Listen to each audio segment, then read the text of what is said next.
आज संत ज्ञानेश्वर महाराजांच्या पालखीचा प्रस्थान सोहळा पार पडणार आहे आणि त्यासाठीच आता इंद्रायणी घाटावरती वारकऱ्यांची मांदियाळी सुद्धा पाहायला मिळते। ज्ञानोबा माऊलींच्या पालखी प्रस्थान सोहळ्यासाठी अलंकापुरी सजलेली आहे। आढावा घेतलेला आमच्या प्रतिनिधींनी। इंद्रायणी काठी देवाची आळंदी, लागली समाधी ज्ञानेशाची। आज संत ज्ञानेश्वर महाराजांच्या पालखीचा प्रस्थान सोहळा पार पडणार आहे आणि अलंकापुरी अक्षरशः गजबजून गेली आहे। ही लगबग सगळ्या वारकऱ्यांची पाहायला मिळते आहे।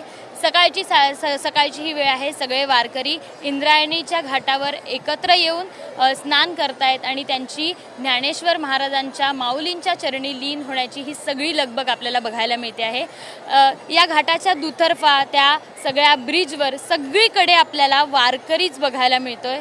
सगळ्यांच्या मुखात हरिनामाचा गजर आहे, हातात टाळ मृदुंग अशा सगळ्या हरिनामाच्या गजरात हे सगळे माऊली आता प्रस्थान सोहळ्यासाठी काही वेळानं सज्ज होताना आपल्याला पाहायला मिळते आहेत।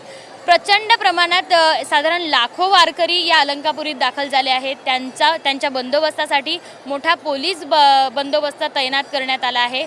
पोलिसांचे अनेक ताफा या ठिकाणी आपल्याला फिरताना दिसत आहेत। NDRFच्या काही बोटी दिसत आहेत, जेणेकरून या ठिकाणी या घाटावर कोणताही अनुचित प्रकार घडू नये आणि घडल्यास त्या लवकर उपाययोजना करता येईल अशा यासाठी NDRFच्या बोटी आपल्याला या घाटात आपल्याला फिरताना दिसत आहेत। हे जवान इथे या सगळ्या वारकऱ्यांसाठी तैनात दिसते आहे।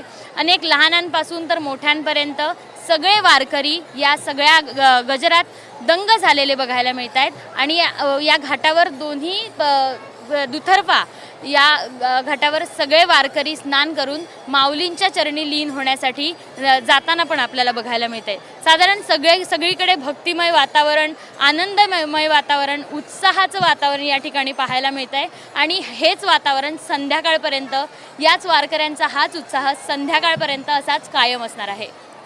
कॅमेरामन राजेश बिडकरसह शिवानी पांढरे, ABP माझा, आळंदी। ABP माझा, उघडा डोळे बघा नीट।